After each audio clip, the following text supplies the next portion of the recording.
The morning was wet and cold, the kind that seeps into your bones before you've even opened the front door. But I was used to it.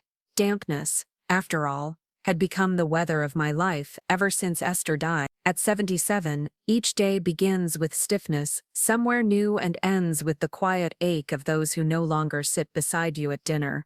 I'm Samuel Givens, and I've grown used to the silence of this house in Windermere Bay. Esther and I bought it back in the 80s, a large two-story overlooking the water, with wraparound porches and stubborn azaleas we used to prune together. I still try to keep it up despite my arthritis. The land deserves better than to be abandoned, just because its caretaker has slowed down. That morning I was making oatmeal, same as always, and the local news mumbled in the background from the TV in the corner. It was the only voice that spoke regularly in the house now. I was about to sit down with my bowl when I heard the crunch of tires in the gravel driveway. I looked out the window. Nathan's silver SUV. I frowned. "What the hell?" I muttered under my breath. My son never showed up unannounced, especially not at 7 in the morning.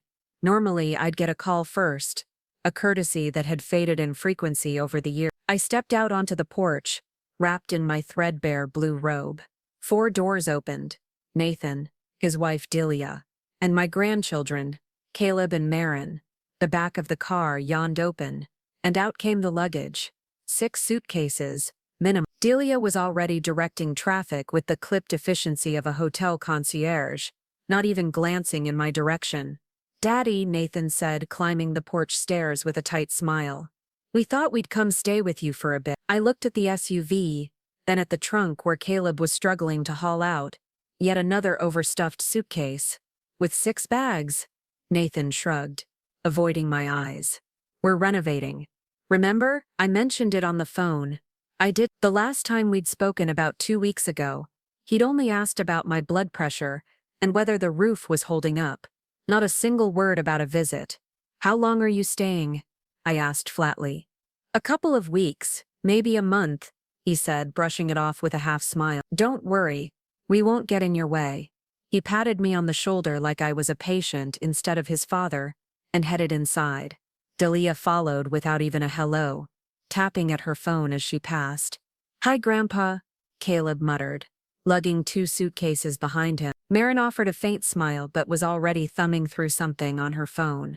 And then they were all inside, and I was still on the porch, just standing there, staring at the water, wondering if the quiet life I'd worked so hard to preserve had ended without warning. It took me about 10 minutes to gather myself.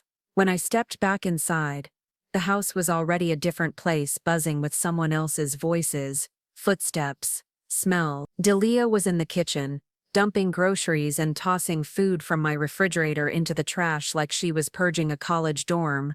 "Samuel, this cheese expired 3 days ago," she said, waving a plastic package at me. "And what is this?" "This sausage is loaded with nitrate. You could drop dead from one bite." She didn't wait for a reply before it hit the trash. I had bought those groceries 2 days ago.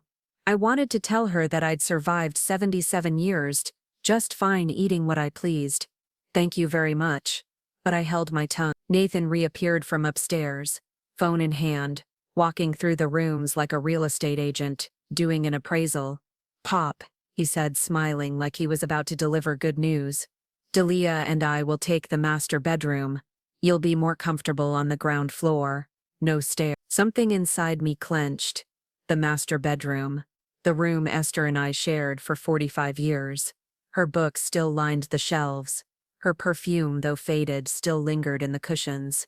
Our wedding ring sat in a small box on the dresser, her photo beside the lamp. "I'm perfectly comfortable upstairs," I said, keeping my voice even. "The stairs are good for my joints." "But Samuel," Delia jumped in, stepping around the kitchen island. "You're 77. What if you fall during the night?" "I've never fallen in my life," I said. "There's an upstairs bathroom. Everything I need is there."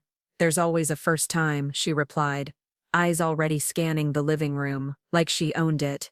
"Nathan, tell your father we're concerned about his safety." Nathan gave me that look I'd come to recognize over the last few years, a mix of forced patience and quiet dismissal, the look you give someone who's drifting, who doesn't know what's best for themselves anymore. Please, Dad, he said. It's only for a few weeks. The room downstairs is nice. Nice? It was the old guest room, a narrow bed, a rickety dresser, and peeling wallpaper, but I realized there was no point in arguing. Not right now. Not with everyone standing there like I'd lost a vote in a council I didn't know had formed. I nodded and made my way upstairs to start packing. It took me all day. Not because I had so much to move, but because every object I touched was a memory I had to fold, or wrap, or say goodbye to. The framed photo of us at Rockport Beach, Esther's gardening gloves, the scarf she wore when we first moved in. By evening it was no longer our home. Not the way it had been. Delia had replaced the mantle photos with her own knickknacks. A bold abstract painting now hung where our wedding portrait used to be. Nathan's enormous suitcase sat right in the living room.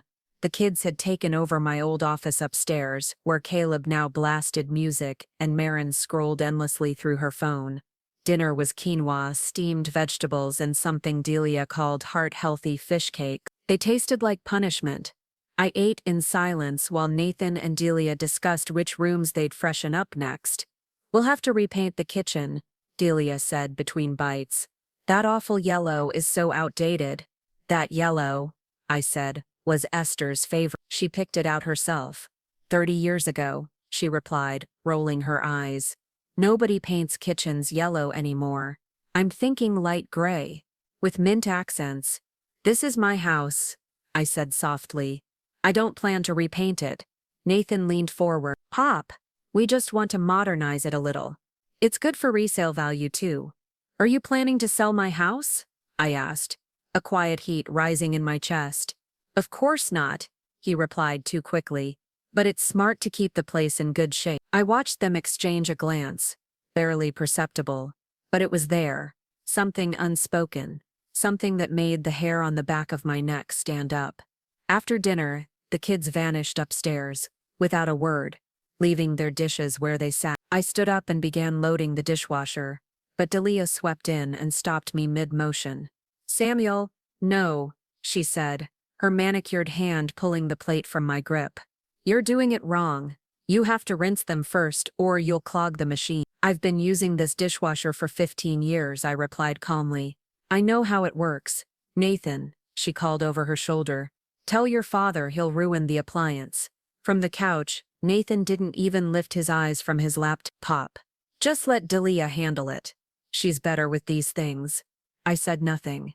Just walked away, plate still in hand, and closed the door to my new room behind me. I sat on the edge of the narrow bed, the one that dipped slightly in the middle, and pulled out the old photograph I always kept in my pocket.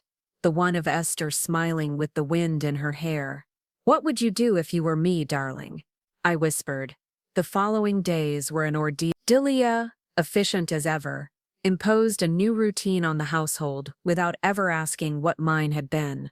Breakfast now happened at 8 instead of 7. My morning coffee was replaced with herbal tea because, apparently, caffeine was a dangerous stimulant at my age. My favorite TV shows, too loud, outdated.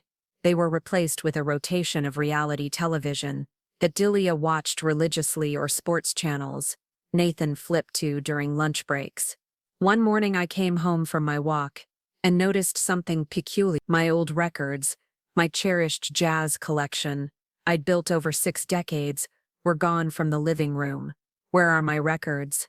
I asked Delia, who was lighting scented candles on the now barren shelf where my player used to be. Oh, that old junk? She said, not even turning around. I put it in the garage. They were covered in dust and Marin's allergic. It's not junk, I said, my voice tight. Some of those are rarer pressings. They're worth more than that flat-screen TV Nathan mounted. Samuel, no one listens to records anymore, she said in that infuriating tone, the one people reserve for elderly relatives and toddlers. If you want music, Caleb can help you set up Spotify.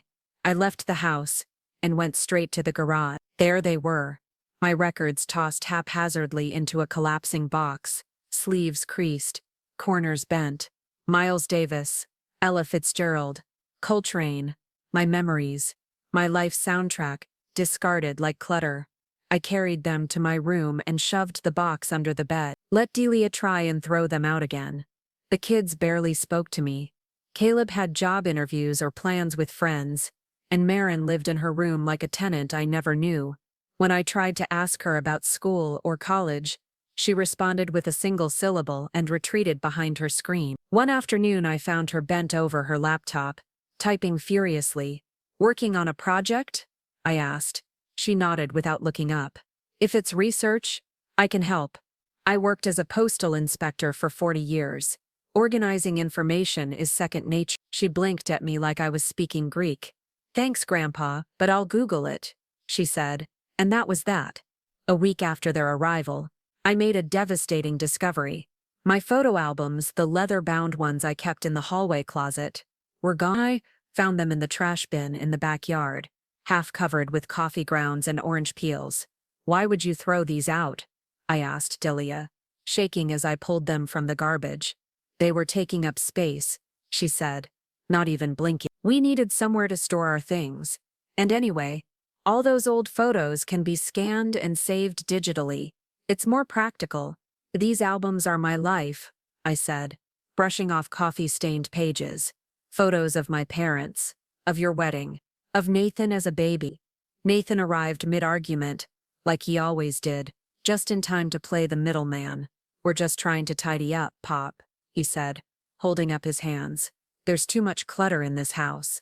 "This is my house," I snapped, "and these things are my life. I didn't ask you to clean it up." "But you live alone, Dad," he said, again with that tone. "It's hard for you to manage all of this. We're just trying to help." Help. That word had never sounded so hollow. I hauled the albums to my room and stacked them next to the record box. It was becoming my refuge, this tiny room, a museum of things I'd saved from their purge. That night I sat on my bed, flipping through photos of Esther, of our vacations, her in a floppy sun hat at Rockport, our first Thanksgiving in the house, the day Nathan took his first steps across the porch. I realized something deeply unsettling. They weren't planning to leave. Not in 2 weeks. Not in a month. They were settling in, transforming the house to suit their taste, making it theirs, one decision at a time. And me, I was being gently, methodically erased, a ghost in my own home. I looked at a photo of Esther and me, standing in front of the bay the day we bought the property. We had dreams, porch sunsets, laughter echoing through the hallways in old age. She didn't live to see it. Cancer took her 5 years ago, and now I was losing the house we built together too. No, I couldn't let that happen, not without a fight. Everything changed on a rainy Sunday, 2 weeks after my house had become someone else's territory. The drizzle came down in sheets, blurring the view of the bay through the window.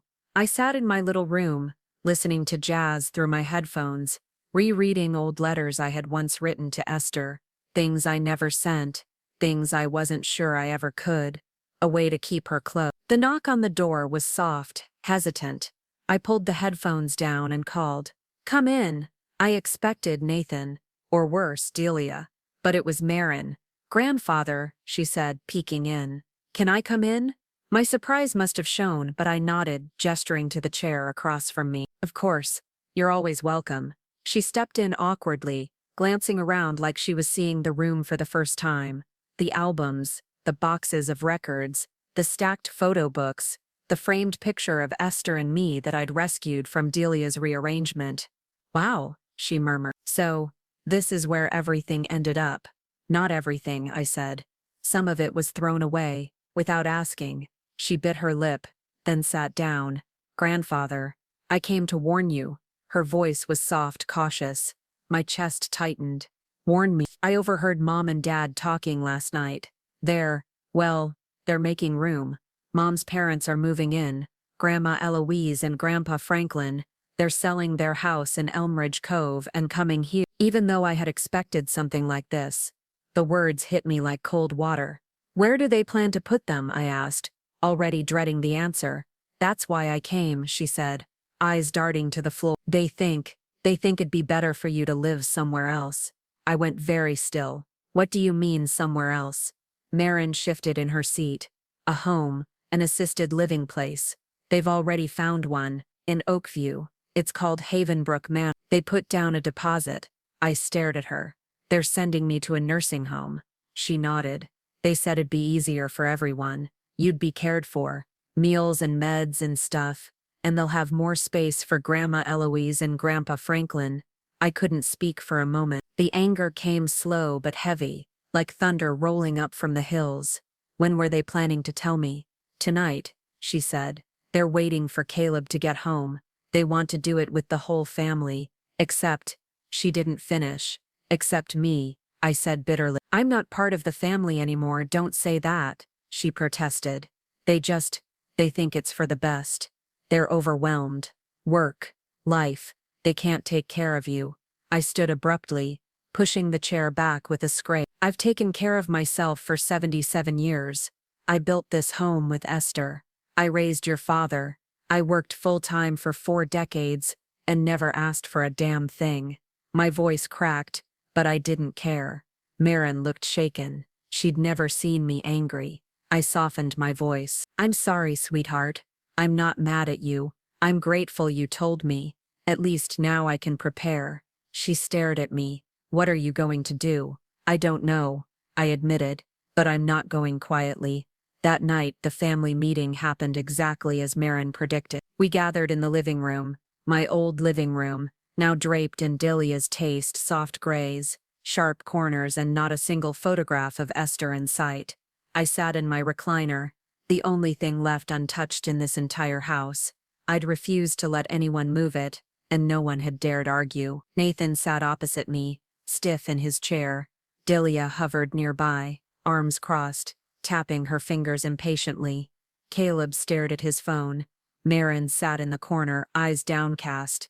Nathan cleared his throat. Pop, we want to talk about the future. My future, I clarified, or the future of this house. He hesitated. Delia didn't. Samuel, we've all seen it. You're struggling. You forget your medication. You don't eat properly. The house is too much for you. We're worried. I laughed. A short, sharp sound. Worried enough to throw me out. That's not fair, Nathan said. We're thinking about your safety. Is that why you're moving Delia's parents in? Nathan shot a glare at Maren, who sank lower in her seat. Don't take it out on her, I said coldly. She had more courage than either of you. Delia stepped forward. Havenbrook Manor is a very respectable place. It's not just a nursing home, it's a vibrant retirement community. There's a library, a pool, daily excursions. I shook my head. I read about it in the Oakview paper. Understaffed. Half the residents suffer neglect, and that's where you want to put me. You won't go alone, Nathan said. We'll help with the transition, and we'll visit, often. I'm not going anywhere, I said, locking eyes with him. This is my home. You can't live here alone forever, he argued. We have work, kids. We can't be here all the time. I never asked you to be, I said. You came here on your own, took over, changed everything. And now you want to replace me with Delia's parents. No less. Samuel, Delia snapped. We're trying to do what's best. Then leave me alone, I said. Let me live out my years in peace. That's not possible, Nathan replied. We've already paid the deposit. You're moving in 3 days. I stared at him, and if I refuse, his jaw clenched. Don't make this harder than it has to be, so you'll force me. He didn't respond. Delia stepped in. If you don't go voluntarily, we'll file for guardianship. We've spoken to a lawyer. At your age, it doesn't much. A couple doctors saying you can't manage alone. I felt the blood drain from my face. They were going to take my house, and now my rights. Would you really do that to your own father? I asked quietly. Nathan looked away. Just need to move in. It's for the best. I stared at the people who had once been my family. I was alone in this, outnumbered, outmaneuvered. But I wasn't broken, not yet. Fine, I said at last. I'll go, but don't expect me to forgive you. The next 3 days passed in a blur of indignity. Delia and Nathan packed my things, without asking what I wanted to keep. They decided for me books I'd spent years collecting, too dusty. My stamp collection, a passion I'd had since I was 10, outdated, gone to the garage. Most of my photographs, my parents, Esther in her garden. baby Nathan, asleep in my arms, were declared non-essential and boxed away with labels like, maybe later.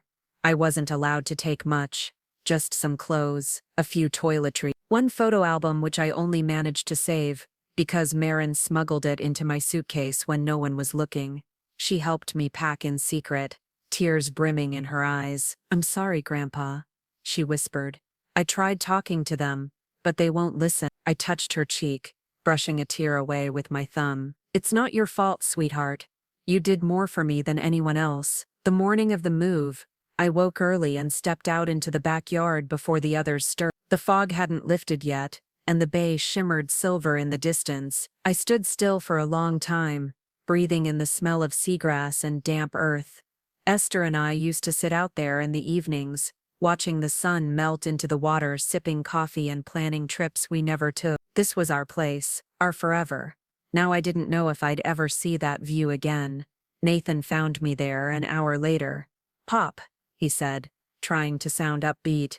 "It's time to go. The car's loaded."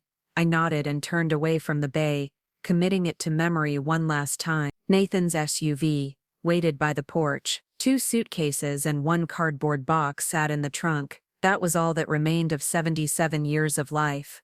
Delia was checking the locks and fussing over last-minute details like she was closing up a vacation rental. "Samuel," she said, without looking at me, "don't forget your pills. I put them in the side pocket of your suitcase. There's also a medication schedule. Be sure to give it to the nurse when we arrive." I didn't answer. I slid into the back seat beside Mary. Caleb hadn't come along. He had some appointment. Nathan said. I didn't mind, one less spectator to my humiliation. The ride to Havenbrook Manor took 30 minutes. I watched the landscape blur past, the little park where Esther and I once picnicked, the post office I'd worked at for decades, the florist shop where I bought her tulips every Friday. Every corner of Windmere Bay held a memory, and I was being pulled from it like a weed. Havenbrook looked exactly as I'd feared. A squat gray brick building with tired shrubs and a paved circular drive. The grass was trimmed, but lifeless. Through the windows I saw elderly residents slouched in armchairs, staring blankly at a TV screen. "It's nice," Marin said uncertainly as we pulled up. "Right? Don't lie, sweetheart," I replied softly. "We both know what this place is."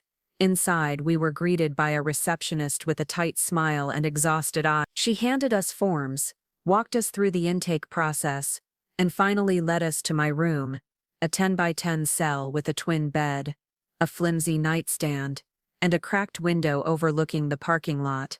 "Dinner is at 5:30, she said, barely glancing at me. "Don't be late or you'll have to wait until morning." Delia and Nathan helped unpack. It took all of 10 minutes. "Pop," Nathan said awkwardly. "We'll visit soon. We just have to help Delia's parents with the move." I said nothing. What could I say? That I didn't want to see them again, that their betrayal would never be forgiven. Marin hugged me tightly, her tears hot against my neck. "I'll come visit you, Grandpa," she whispered. "I promise." I stroked her hair and kissed her forehead. "You're a good girl, Marin. Never doubt that." When they left, I sat on the edge of the bed and let myself cry. Not loudly, not dramatically, just quiet, heavy tears rolling down my cheeks as I stared at the peeling wallpaper of my new life. The first week at Havenbrook was hell. The food was bland and gray, like everything else. The routine was suffocating. Breakfast at 7, lunch at 11:30, dinner before sunset. Most of the residents were much older than me, or suffering from dementia. Some didn't recognize their children when they visited. I kept to myself. I read the same 5 books over and over, looked at the same photos, walked the perimeter of the courtyard like a prisoner doing laps. Every now and then I'd glance toward the entrance, half hoping Marin would appear. But no one came. Until one afternoon, something unexpected happened. I was in the dining room, trying to make a spoonful of overcooked chicken stew slide down without protest, when I heard a voice behind me. "Samuel, Samuel Givens." I looked up. A tall, lanky man with a graying beard and bright eyes stood at my table, his expression lighting with recognition. "Vernon?" I blinked. "Vernon Hale?" He chuckled and clapped me on the shoulder. By God, I didn't think I'd ever see you again. Vernon and I had worked together for years at the Postal Service.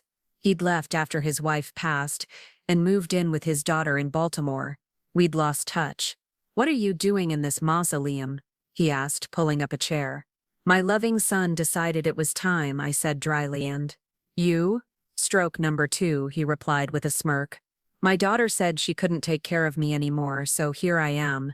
8 months and counting." We talked for hours about work, about the old neighborhood, about how strange it felt to be surrounded by so much silence and supervision. Vernon hadn't lost his sharp tongue, and for the first time in weeks, I laughed. "You're still sharp as hell," he said, squinting at me. "Still walking on your own. Still clear-eyed." I nodded. "And the house?"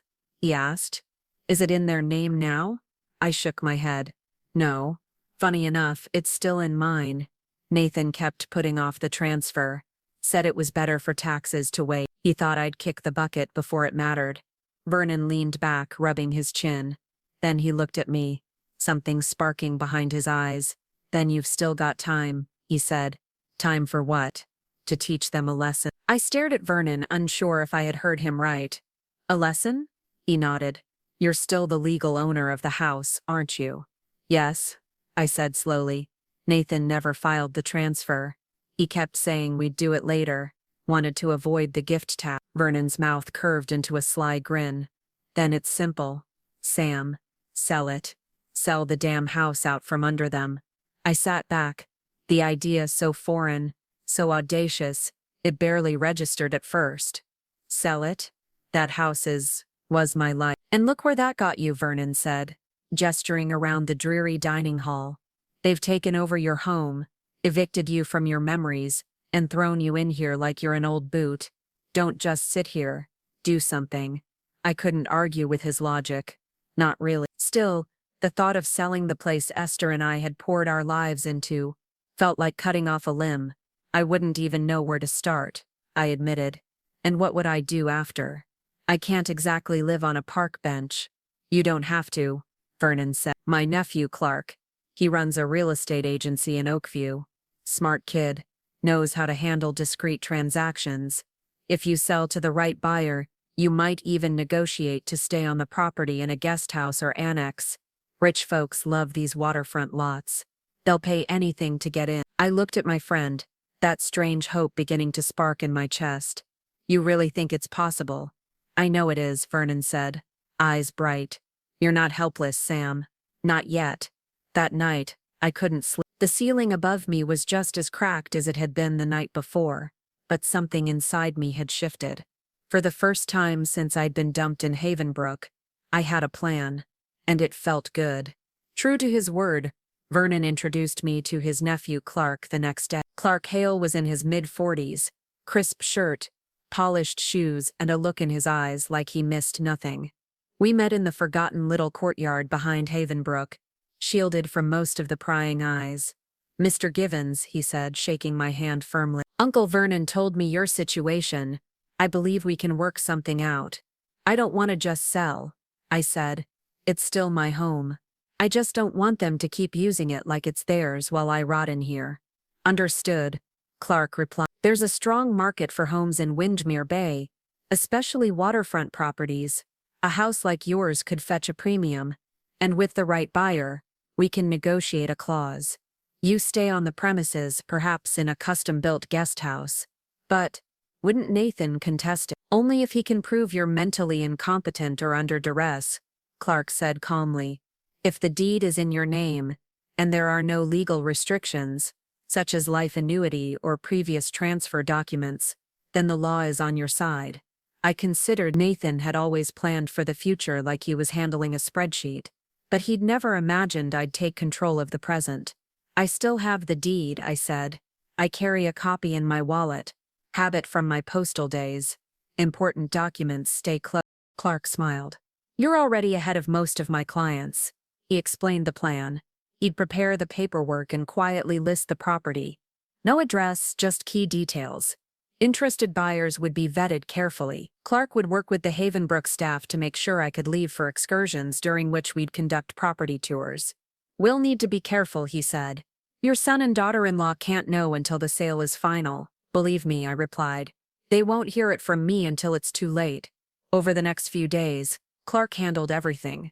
On paper, I was just going on social outings to botanical gardens or museums. In reality, I was slipping out in Clark's car and returning to the house that used to be mine. On the first trip, I wore my best and only suit, the one Delia had packed for me like it was an afterthought. Ready for a tour? Clark asked, pulling up beside the Havenbrook side entrance. As ready as a 77-year-old spy can be, I said. He chuckled. Our first potential buyers were a sleek couple from New York, George and Elizabeth Webster. They met us nearby and followed us to the property. Your son's car isn't here, Clark noted as we approached, but there's another car in the driveway. He quickly made a fake call, posing as a plumber confirming an appointment. Nope, he said after hanging up. That car belongs to a neighbor. They're out for the day. The coast is clear. The Websters were polite, elegant, and entirely focused on renovations. Elizabeth ran a hand over the kitchen counter like she was checking for imperfections in a diamond. We'd gut this completely, of course. The layout's outdated. Bathrooms too. George looked out the living room window. The lot's gorgeous, though. We could build a pool, maybe a fire pit. I stood in the corner listening to them plan a future that erased every trace of mine. The same rooms where Esther and I danced barefoot in the middle of the night, where Nathan took his first steps, where we laughed over burnt toast on Sunday mornings. These people were ready to bulldoze them. It was painful, but also freeing. Home, I realized, isn't a roof or a wall, it's what you carry in your heart. And they couldn't tear that down. As we wrapped up the tour, Elizabeth turned to me. Your agent mentioned you'd like to remain on the property. In a guest house. Yes, I said. Not here yet. But there's room to build one. In the back, near the edge of the lot. She frowned. That complicates things. We were hoping for complete privacy during our vacations. I'm afraid we'll have to pass. That's fair, I said. We're not the right fit. As we drove back to Havenbrook, I turned to Clark. Maybe this plan isn't realistic. Who wants to share their yard with an old man? He smiled. Not every buyer is like the Websters. Tomorrow we have someone different. A man who's looking to settle, permanently. He's not buying a vacation house. He's buying a home. The next morning, I was officially signed up for a cultural outing to the Oakview Historical Museum. That's what the paperwork said. Anyway, Clark picked me up around the corner from Havenbrook and drove us straight to Windermere Bay. This one's different, he said as we rode past familiar streets. Name's Everett Morgan, late 50s. Just sold his hotel business in the Midwest. He's not interested in vacationing. He wants a real home, a place with history. I didn't ask questions. I just nodded, watching the familiar neighborhood slide past the windows like a memory reel. When we pulled into the driveway, Clark checked his phone. Nathan and Delia are both out. Her parents too. Still furniture shopping, according to my source. The thought made my stomach twist. Furniture shopping for bedrooms that don't belong to them. Not for much longer. Clark muttered, stepping out to greet our guest. Everett Morgan surprised me. I expected a wealthy buyer to show up in an expensive suit, eyes hidden behind designer sunglasses. Instead, I saw a tall, lean man in rolled-up sleeves and worn loafers. He had silver at his temples, sun-darkened skin, and a gaze that felt direct without being intrusive. Mr. Givens, he said, shaking my hand. Pleasure to meet you. Clark told me a bit about your story. I admire your determination. He didn't say your situation or your plight. He said determination. That mattered. As we walked through the house, Everett asked questions no other buyer had, about the neighborhood, the old trees out front, the slope of the yard in heavy rain. He listened when I spoke, not out of politeness, but with the interest of someone who understood what it meant to care about a place. He stopped by the fireplace in the living room and ran a hand along the mantel. Was this original to the house? Yes, my wife Esther loved it. She chose every tile herself. He nodded. Beautiful craftsmanship. They don't make things like this anymore. We stepped out onto the back porch. The bay stretched wide, calm and silver under the morning sun. I've dreamed of a home by the water for as long as I can remember, Everett said, his voice quieter now. I spent 30 years building a business. Started with one motel my father left me. Ended up with 12 hotels. I sold everything last year. For the first time in decades, I can do whatever I want. And this is what you want? I asked. A house with history, he said, gazing at the water. Not just walls and new plumbing. A place where someone lived and loved. A place I can make my own, but not by erasing the past. His words settled into me like warmth. And the guest house? I asked. That's non-negotiable. I won't go to another facility. I want to live on this land quietly, out of your way, but here, that's not a problem, he said. When I was a kid, my grandfather lived in a small annex out back, just a one-room cottage. He taught me how to fish, how to fix things, told me stories no one else remembered. That annex was the heart of our home. He pointed toward the far end of the property. There's plenty of space over there. I could build something comfortable for you. Private entrance, little garden, maybe even a small deck facing the water. I felt something catch in my throat. That sounds better than I imagined.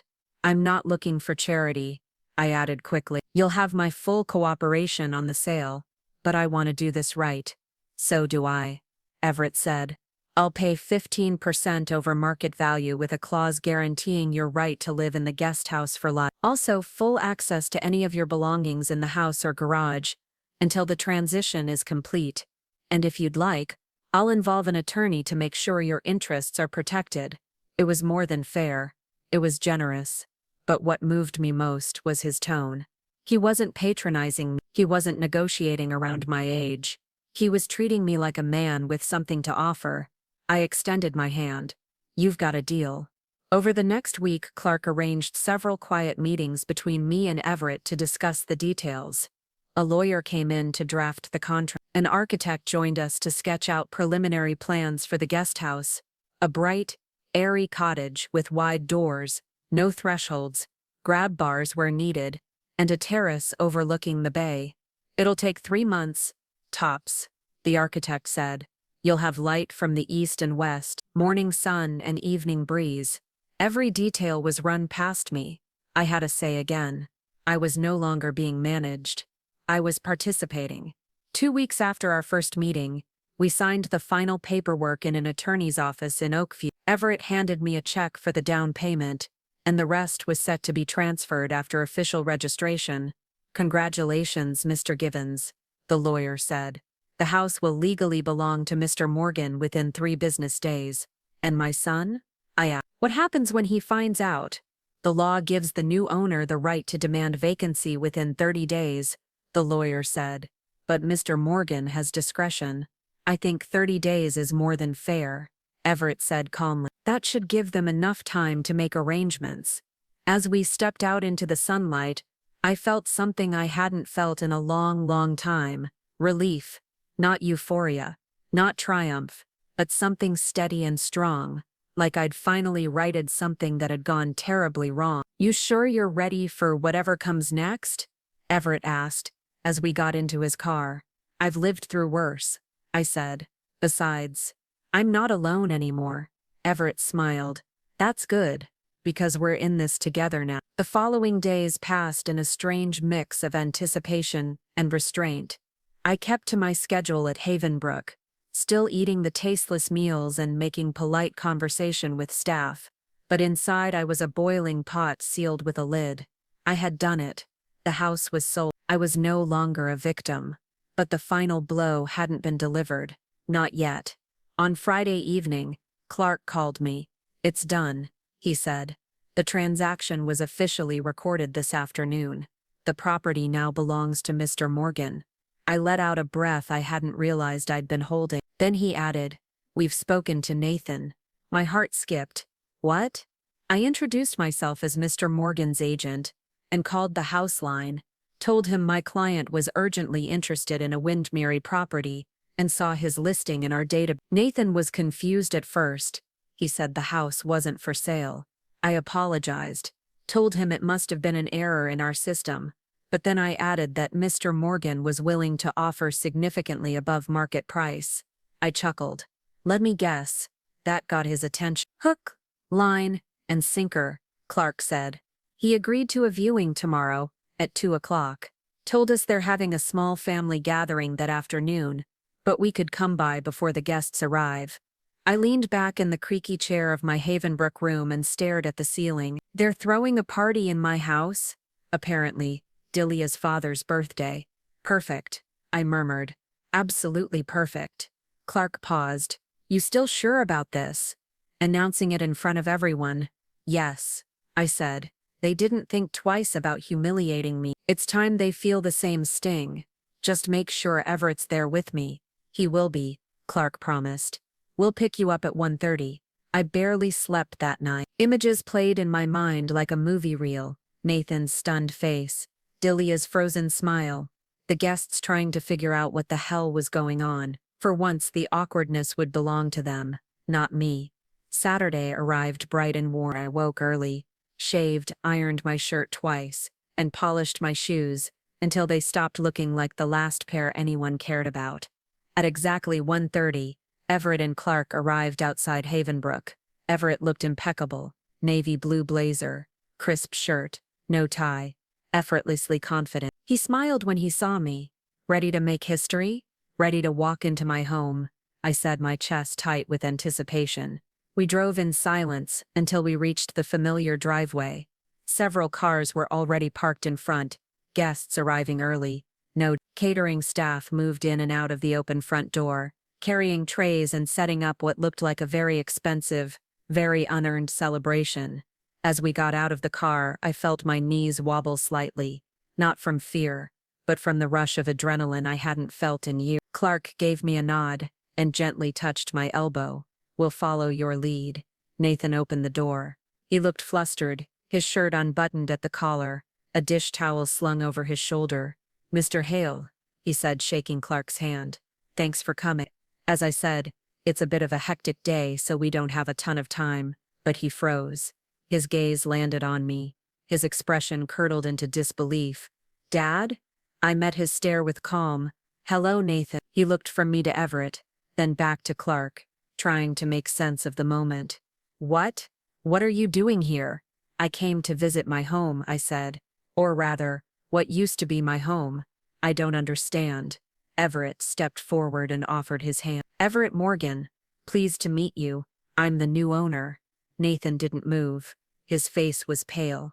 His mouth opened, but produced no sound. A voice called from the hallway. Nathan, who is it? Delia appeared, dressed in an elegant dress and heels, her makeup fresh, hair pinned high. When she saw me, she froze just like her husband had. Samuel? Why don't we step inside? Clark suggested gently. No need to hold this conversation on the porch. They didn't stop us. They could. Inside, the living room had been transformed. White linens, draped over long tables, fine china glimmering under candles, floral centerpieces arranged with care. I barely recognized it. This wasn't my house anymore, not in appearance, but the walls still remembered me. We stood in the center of the room, the three of us facing them. Delia clutched her necklace. What is this? Some kind of joke. No joke, I said. The house was in my name. It still is, and now it belongs to Mr. Morgan. Nathan finally found his voice. You can't do that. You're in a nursing home. You're not capable of making those kinds of decisions. I'm quite capable, I said.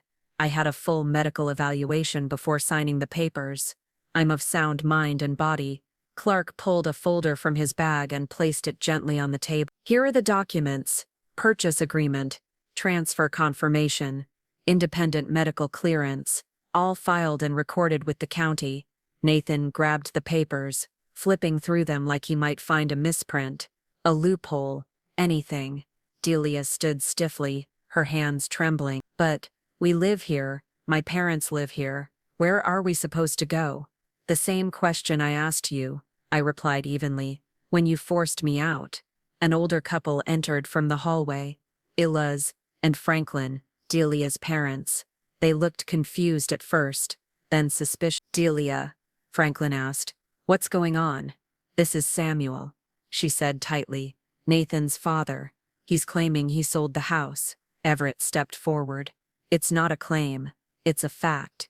The house is Ineen. You'll have 30 days to relocate. The silence that followed was a living thing. You could almost hear the sound of 100 expectations collapsing. The doorbell rang. Delia jumped. That'll be the guests. We'll take our leave, Everett said gently. We didn't come to cause a scene, only to inform you personally out of respect. Clark offered a polite nod. You have until the end of next month. That's more than fair. Nathan stood still, paper in hand, eyes burning. We're not done, he said. This isn't over. No, I said. It's only just begun. The first guests filtered in just as we were preparing to leave. An older couple I didn't recognize stepped into the living room, their cheerful expressions faltering as they sensed the tension. They looked around uncertainly. Is this a bad time? The man asked, holding a wrapped gift. No, Delia said quickly, pasting on a brittle smile. Come in, please. Just family matters. Nathan stepped forward and reached for the documents. Clark had sat down, his hands still shaking. You'll be hearing from our lawyer, he said under his breath. You had no right. I had every right, I cut in. It was my house. You never transferred it. You never paid for it. You never even asked me before moving in. We were going to take care of you, he argued. No, you were going to replace me, I said, my voice firm but calm. With Delia's parents. You found a facility for me, without my consent. You boxed up my life, like it was clutter, and now that the tables have turned, you don't know what to do with yourself. Prudence and Franklin, Delia's parents, stood beside their daughter in stunned silence. Prudence looked almost offended. You sold the house out from under your own son, she asked sharply. No, I corrected. I sold my house to someone who treated me with respect. You're guest here, and now, you're uninvited. More guests arrived, trailing behind them a string of awkward greetings and whispered glances. The tension thickened with each new arrival, every curious gaze a weight on Nathan and Delia's crumbling composure. Clark leaned in close to me. It's your call. We can go now, or stay a little longer. I looked at the stunned faces of my family, then back at the living room. The same room where Esther and I had danced to slow jazz on winter nights, where we'd wrapped presents with shaky hands on Christmas Eve. The walls didn't look the same, but the bones of our life still lingered beneath the tablecloths and scented candles. No need to drag it out, I said. They heard what they needed to hear. Everett nodded and extended his hand toward Nathan. I trust you'll honor the 30-day timeline. I'll coordinate with you through my attorney. Nathan didn't answer. He just stood there, still clutching the paperwork like it might vanish if he squeezed it hard enough. We stepped onto the porch as another couple pulled into the drive. Behind me, I heard Delia greet them, her voice strained, brittle. Just a little confusion, nothing to worry about. As we reached the car, Everett turned to me. You handled that well. I feel like I just dropped a boulder on their heads. Maybe they needed it, he said. I didn't reply. Not right away. I sat in the back seat, watching the house shrink behind us as we pulled away. My hands trembled slightly, not from fear or weakness, but from the sheer force of what I had done. I'm not a vengeful man, I said quietly. No, Everett replied. You're just a man who refused to be erased. Back at Havenbrook, I returned to my room in a daze. I sat on the edge of the bed and stared at the floor for a long time, letting the silence wrap around me like a shawl. Ingram, no, Nathan, called later that night. He didn't scream. He didn't threaten. He begged, Dad, you don't understand what you've done. We're homeless. Where are we supposed to go? You're not homeless, I replied. You have 2 good salaries, 2 adult children, and Delia's parents, who made quite a profit on their house in Elmridge Cove. You'll figure it out, like I had to, but you promised. I promised to treat my children fairly.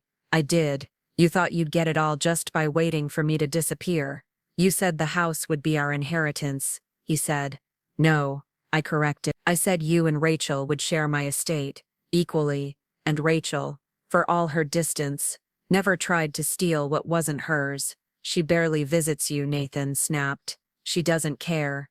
At least she didn't send me to a care facility so she could take my bedroom. There was silence on the other end. I needed help, he said at last, quieter. I thought I was doing what made sense. You stopped thinking of me as a person, I said, and that's what I won't forgive.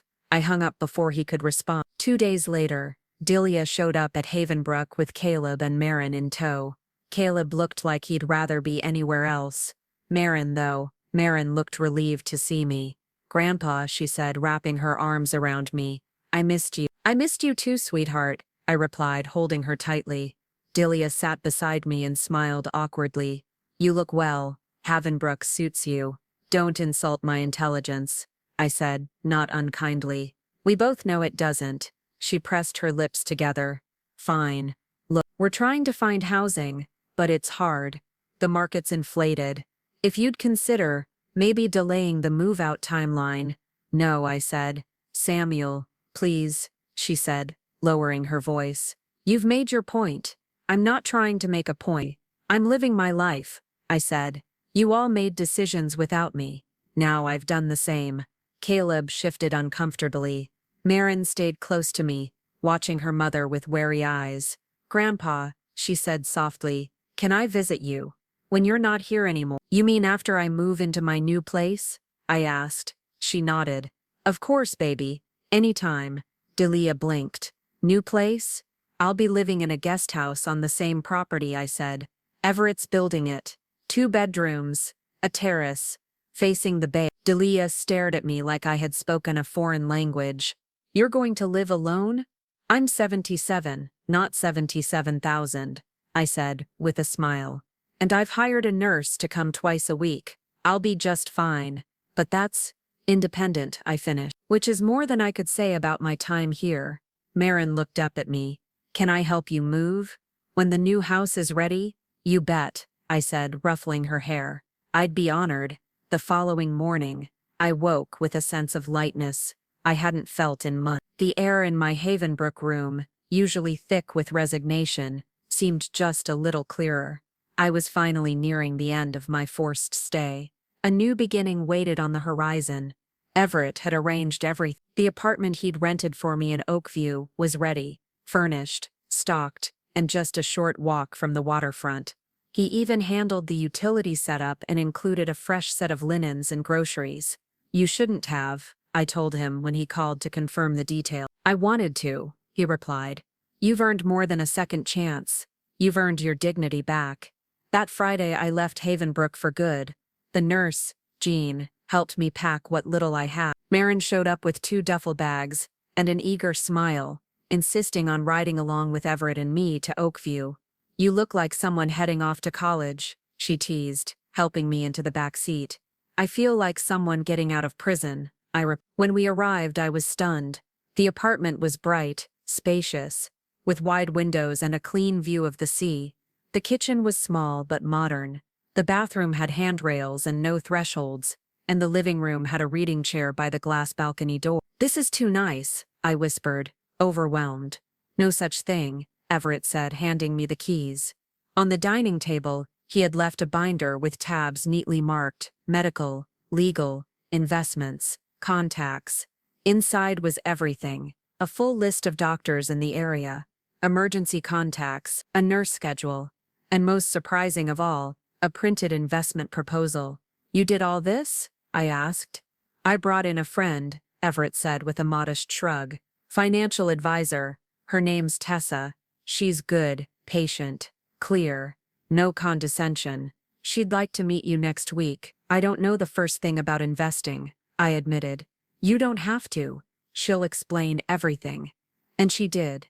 Tessa arrived the following Tuesday, a pleasant woman in her 30s with dark-rimmed glasses and a calm demeanor. She carried a laptop and several folders, and not once did she speak to me like I was an invalid.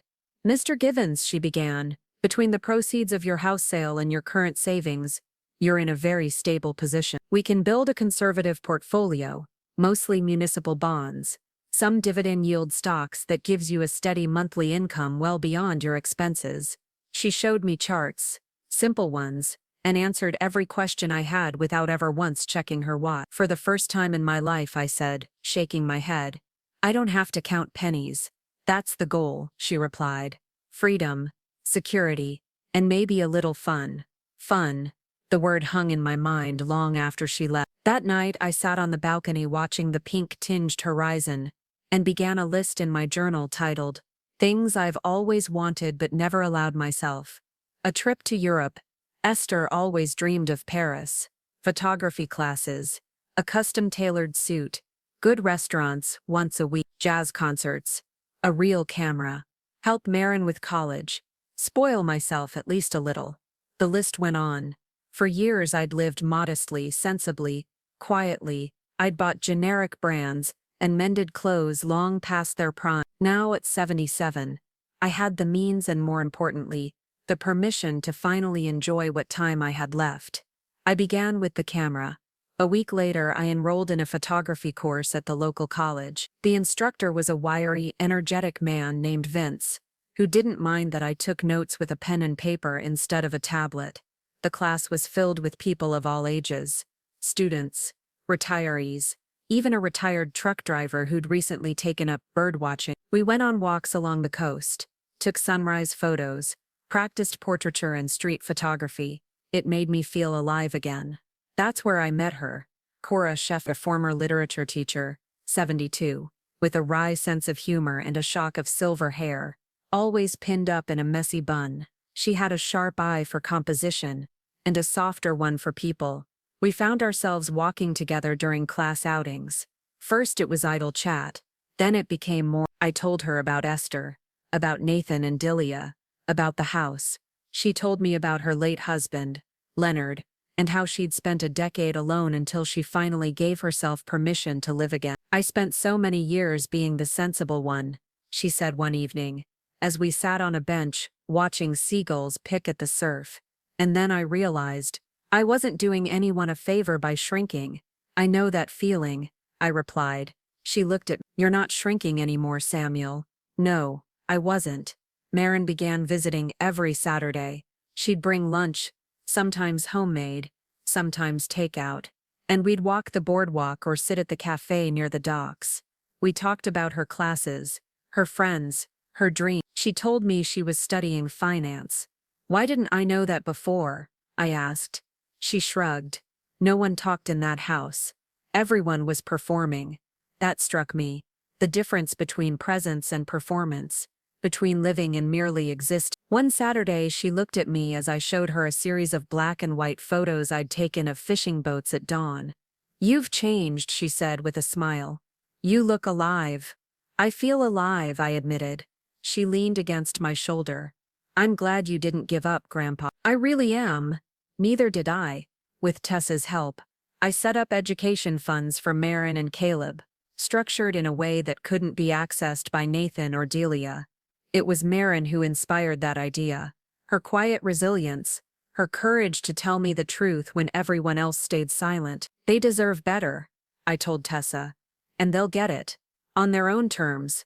Nathan and Delia still tried to reach me, though less frequently. First came more apologies, more guilt-laced appeals. Then came bargaining. Then silence. I didn't need to respond. I had already said everything I needed to by living a life they never expected me to reclaim. Meanwhile, the construction of the guest house progressed faster than I'd dared hope. Everett sent me regular updates. Photos of the frame going up, of the foundation being poured, of the freshly painted walls in soft shades of sand and sky. Every picture made it more real. And every time he texted, he included a simple phrase at the bottom: "You'll be home soon," and I would be. We met twice a week at the site to walk through the progress. He insisted I have input on everything, from the light fixtures to the drawer handles. "I want you to love it," he said. "You deserve a space that reflects who you are." One afternoon, we stood in what would be my kitchen, a gentle breeze drifting through the open back doors. "I've always dreamed of having a big family," Everett said, looking out at the bay. "But I lost my wife early. No kids. I poured everything into my business. Thought success would fill the gap." I looked at him. "Did it?" He shook his head. "Not really. But lately, I feel like I might have found something even better." "What's that?" "A kind of chosen family," he said, meeting my eyes. "One we build for ourselves." I nodded slowly. "That sounds just about perfect." In those moments, I realized what a gift Everett's friendship had become. He hadn't just bought my house. He had given me something I hadn't known I was allowed to want again. Connection without strain. By late May, the structure was nearly complete. The interior had been painted, the floors laid, the plumbing installed. My nurse, Jean, even visited the site and approved the layout: wide doorways, no thresholds, handrails where needed, a walk-in shower.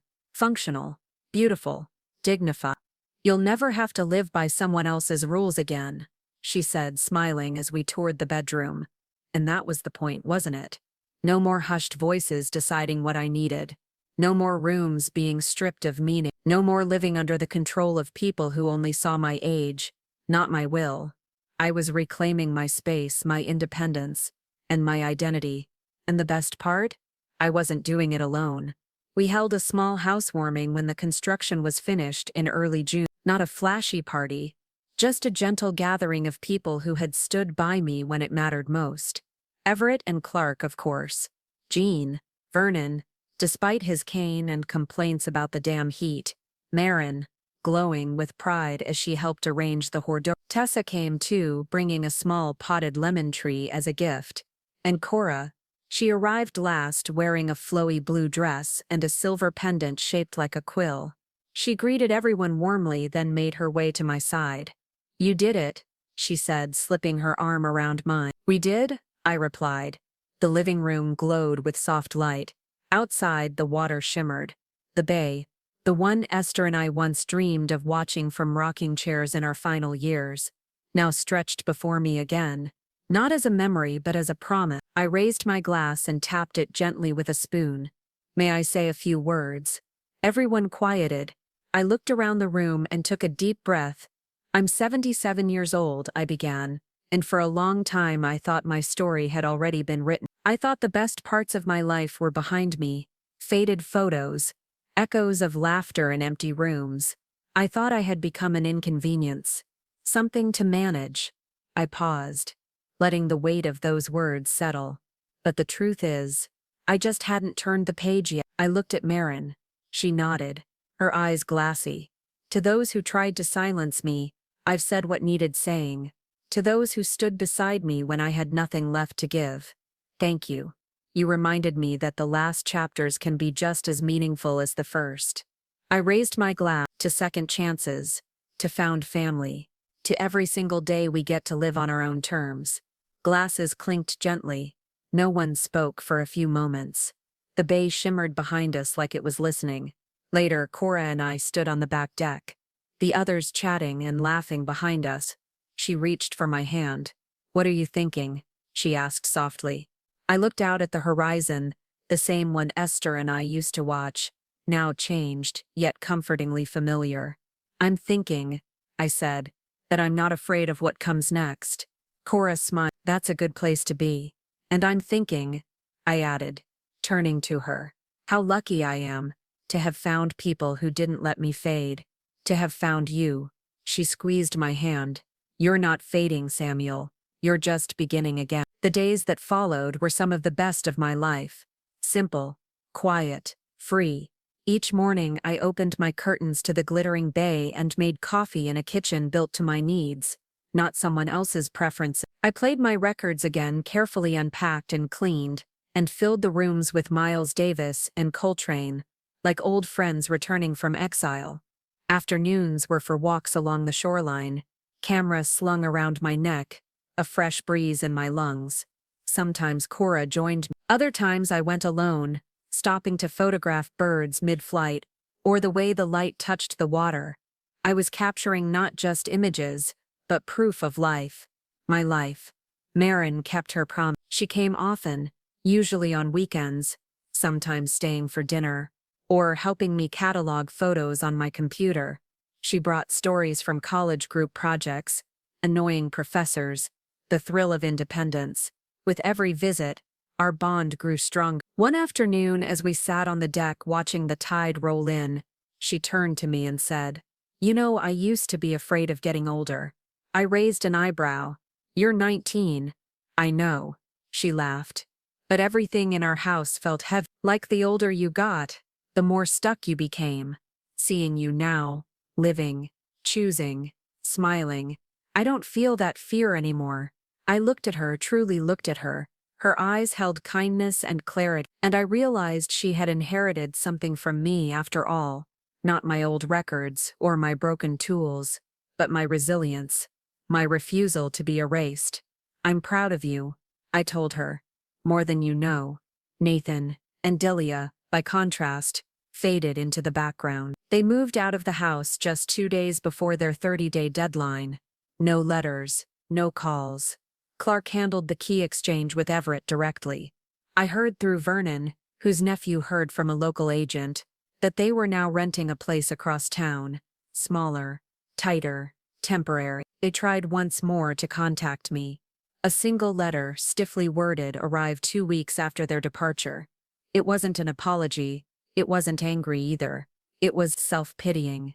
An attempt to regain sympathy. They wrote about the difficulty of displacement, about the instability it brought to the family, and asked without asking directly if there was any way to mend what had been broken. I didn't respond. Not because I didn't feel anything, but because I'd already said everything that mattered with my actions. Forgiveness, I've learned, doesn't always mean reopening the door. Sometimes it just means letting go of the weight. Instead, I poured my energy into living. Cora and I started spending more and more time together. At first, it was just classes and walks, then dinners, then Sundays at the local library's poetry readings. She made me laugh in ways I hadn't since Esther, and not in comparison but in continuation. I don't want to replace your wife, she said gently. One evening, as we sat on my porch, watching the moon rise. You couldn't, I replied, but you've brought something different, something needed. She smiled and reached for my hand. We didn't speak after that. We didn't need to. I also began planning my trip. Europe, just like Esther had wanted. I wouldn't see it with her. No, but I'd carry her in my pocket. In the photo I always kept in my wallet. In the journal I now filled with sketches, and memories and new hopes. You're really doing it, Marin said when I showed her the itinerary. Paris, Amsterdam, Vienna, I confirmed. A river cruise, some museums, and good food. Lots of it. She laughed. This is the coolest thing you've ever done. Give me time, I teased. I'm just getting started. She paused then, turning serious. I'm sorry I didn't visit you at Havenbrook sooner. I wanted to. I really did. I reached for her hand. You came when I needed you most. That's what matters. Tears glimmered in her eyes. You made me believe in starting over. We sat quietly for a while after that, just watching the sky shift from blue to gold. On the eve of my departure for Europe, Cora surprised me. She handed me a small leather journal, wrapped in a ribbon. It's for your trip, she said, so you can write about the things you see and feel. I might not know what to write. She smiled. You'll figure it out. You always do. And I will. Because now, I understand something I didn't when this all began. The real betrayal wasn't that Nathan and Delia tried to push me aside. It was that I let them make me believe I was done, that I had nothing left to offer, no more chapters to write. But I do. Every sunrise over the bay is proof of that. Every click of the camera, every page in my journal, every unexpected laugh with Cora reminds me I am not the shadow of my former self. I am still becoming. And 77 is not the end. It is simply a turn in the road, one I have chosen, freely, with my head high and my heart open. So here's to what comes next. To poetry nights and lemon trees, to slow walks and long flights, to second loves, to every single person who thought their story had already ended, until they found the courage to pick up the pen again. The bay is quiet tonight. The stars have come out, and I am finally truly home. This powerful true story reminds us that no matter your age, your voice still matters. Samuel Givens was 77 when he was betrayed by the people he trusted most, his own family. They took over his home, dismissed his worth, and sent him to a nursing facility so they could take what was his. But Samuel didn't stay silent. With quiet strength and the help of new allies, he reclaimed his dignity and took back control of his life. His journey shows us that it's never too late to stand up for yourself, to rewrite your story, and to find freedom, even in your final chapters. If you were moved by Samuel's fight for justice and independence, Please give this video a thumbs up, hit that subscribe button, and turn on notifications so you never miss another emotional and eye-opening story time. Your support helps me bring more true stories like this to life through voiceover drama, and I'm truly grateful to have you here. Comment below and let me know which country or region you're watching from. I love seeing how far these stories travel. Thank you for watching, and remember, your story isn't over until you say it is.